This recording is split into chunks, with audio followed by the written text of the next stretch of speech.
we've had Max on many times over his self-defense case, and there's been some developments recently in your press release regarding that, and I think we'll start with that, and then we have Jorge Mesa Tejada on at 9:15 to talk about education. I got to give you his phone number, unless you have it in front of you on the calendar, and then you can just give it to him. I do have the calendar. All right, see if it's in there. I think I dropped it in there. Oh, we have it. Okay, great. Anyway, let's talk about your case, because this is really, I don't know, this is important. I went to the mailbox yesterday. The mailbox was stuffed, and there was finally a response from the Rockingham Superior Court, and the judge denied every single issue that I brought up asking for a new trial, except for one. Now, back at lorry materials, we just had a bill on lorry materials, SB 72, which I'll get to in a minute, but the police officers, if the police department has evidence of acts of dishonesty, theft, fraud, perjury, tampering with evidence, they have to turn that over to the county attorney's office so that the county attorney can submit that to the defense upon request. I requested lorry materials before my trial on those officers because I knew about incidents like the Bergeron beating beforehand. I knew about theft from the toy bank fund and gun range fund and padding overtime sheets and various instances where they'd light on the stand to get people put in jail who hadn't done anything wrong. They'd just spoken out against some officer or the police chief or the police department. And so I put in a request for lorry materials, and the county prosecutor, Patricia Conway, who's now county attorney, unfortunately, and she's been nabbed for firing Bouchard, who blew the whistle on the fact that she was using her position as assistant county attorney to bury lorry materials for her husband. So everything kind of comes back to the lorry materials issue. Dishonest acts by officers being covered up. And what the judge has said in his motion or his decision is essentially that he needs to see the police chief's report. He needs to see the official reports. He needs to see that information. But we know based on the news coverage of it, and we certainly know based on the video, that they lied about what happened. The entire police department knew about it. 2 of the officers were fired. One's being prosecuted right now. And the other officer is actually suing the town of Seabrook to get his job back. Or not to get his job back, I think just to get back pay. I don't think he even wants his job back. But now everyone in town wants him gone because once this case came out, once that video came out, and he had to be put on paid administrative leave, which is essentially a very long 6-month paid vacation. A lot of other instances where Officer Laurent, who's the cop who's looking up at the camera smiling, there are instances where he's kicked people in the groin and done other terrible things to people, and this is unfortunately turns out to have been a very long pattern of abuse by some of these officers. Karma. Comes back to get you. Yes. When you're good to people, oftentimes it can rebound for the good for you. And when you're bad, it's lights out. The downside is we just had a Republican, his work schedule changed, Republican from my district, Dennis Sweeney, who I thought was a very good Republican, but his work schedule changed and he was not able to make it up to the State House, so he did the honorable thing. He's resigning. Unfortunately, that means that we now have a special election, and once again, Mark Preston, the Seabrook officer who was a drunk driver for many years, finally got caught. He crashed into a parked Kia, hit it so hard that he rammed it into another parked vehicle and sent both drivers to the hospital with injuries. And then he threw his badge onto the passenger seat and walked away and stumbled back towards Seabrook. And he was the one who was on the news arguing with other police officers who were arresting him, saying, "You're going to ruin my career? What about the Brotherhood? If this were Seabrook, we'd take care of you guys." If we were in Seabrook, we'd be taking care of you guys. Well, there's sort of the mask dropping from the face. He confirms what a lot of people oftentimes think, that the police will protect each other. It is a brotherhood, and they do a bad job.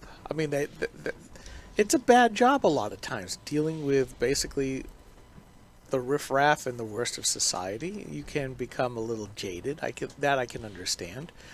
But, that doesn't mean that you get to do that.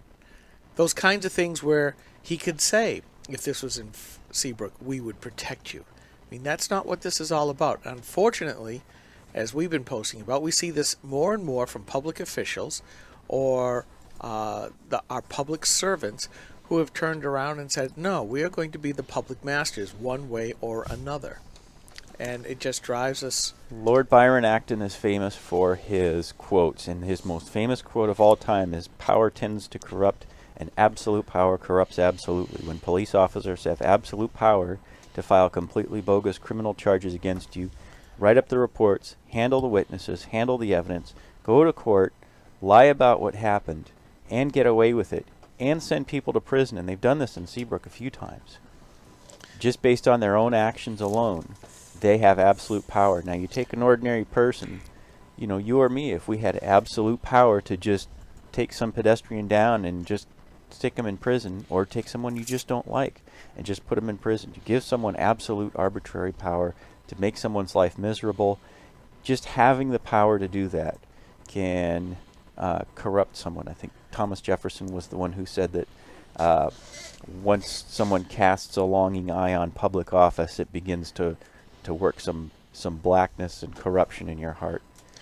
Well, there was another, and I was going to propose this as a WTF moment, but there is that the head of ICE, when testifying in front of a House, and I don't have it in front of me, and I apologize, but in dealing with one of the House committees on immigration, because that's what ICE happens to do, it came out that the agents out on the border and everywhere else, the active agents who deal with illegal aliens and immigration and all that other stuff, were being told, you will obey not the law, but Obama's directives.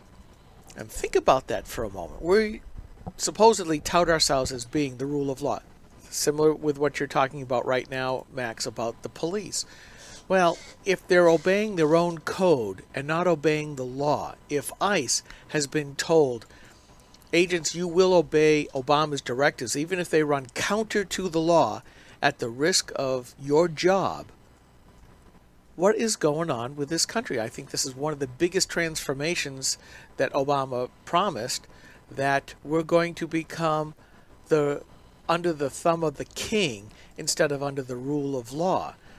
We're seeing this on campus with this sexual assault type stuff, where the whole idea of due process under the law is being thrown out the window from the Federal Department of Education, Title 10 or Title 9, whichever one that is, of just making colleges the judge, jury, and executioner for what should be felony in the courts. So, this is just one more linchpin, Max, that you're bringing to us. Now, there's another issue that I brought up, which was ineffective assistance of counsel. One of the things that my attorney did not do was demand a probable cause hearing. He waived it. Now, normally, if you waive your probable cause hearing, you're waiving it with the prosecutor in exchange for an agreement to get the police reports and photos and everything that they have in discovery. And it turns out it is catastrophic if you do not get access to that, and it certainly was catastrophic in my case. My attorney just, on his own, Adam Mackler, decided to just waive the probable cause hearing. Now, there's a bill that I testified on. No, I didn't testify. I sent the message in. They asked people to just send their testimony in writing, so I did. In front of the Judiciary Committee, it's SB 124, and it sounds like a great streamlining bill that cuts the process from 14 months down to 12 months and saves a little bit of time. But it saves a little bit of time by getting rid of the probable cause hearing. Now, in a self-defense case, you might need a probable cause hearing. 85% of the time they waive it. But the other 15% of the time, when the defense attorney does not waive the PC hearing, you need it. You need that information. You need to get witnesses on the stand. You need to lock them into their testimony. You need to get the transcript from that and introduce it at trial to show, look, this witness is changing their story. Here's why. Then they talked to their own attorney. They talked to other criminals in their little gang. They came up with their own little story. They changed their story because of this or that. You need to have that probable cause hearing. In a self-defense case, it's absolutely critical. And what they're talking about is leaving the decision up to the judge. So it's called Felonies First, SB 124. If it passes in its current form, the judge can just say, well, I don't think we need a PC hearing in this case. So the main intent is to start felony processes, since they're going to go to the Superior Court anyway, started in the Superior Court, which makes sense in most of the state. The problem is, it works. I'm sure it would work fine for Hillsborough or Stratford County. It doesn't work very well in rural counties, Cheshire or Coos County, because it's too long a drive for these small police departments to go all the way to the Superior Courthouse just for a PC hearing. But the problem is, the judge can just say, well, I don't believe in PC hearings, so you're not going to get one. And now the defense no longer has something to bring against the prosecutor to say, hey, you need to turn over the police reports now. You need to turn over the witness statements and photos and audio recording and what you have right now, or we're going to demand a PC hearing, and we're going to, at your expense, we're going to have a probable cause hearing to get that information out of them. All right, we are ready to call Jorge. Max is staying with us because we want to keep talking about this, but we have a couple of guests we're going to squeeze in. Jorge Mesa Tejada is going to give us an education update. You have the number? I have the number. Outstanding. All right, we are going to take a really, really, really short break, long enough to make a phone call, and we'll be right back with our education update. You guys just stay tuned. This is a coalition of New Hampshire taxpayers. We're located at 8 North Main in Concord, New Hampshire. This is a repository for all things conservative and municipal. So if you have a problem in your town, your school, your budget committee, the right to know law, and now the top of our list is voter fraud. You have a tip for us, some information for us, you want to join or help us out, cnht.org.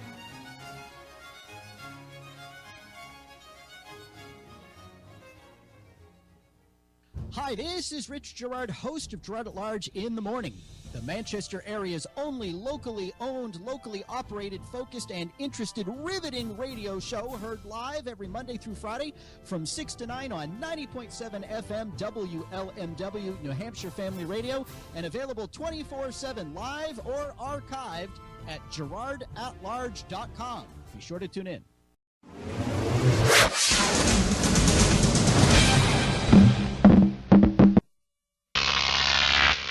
GrokTV.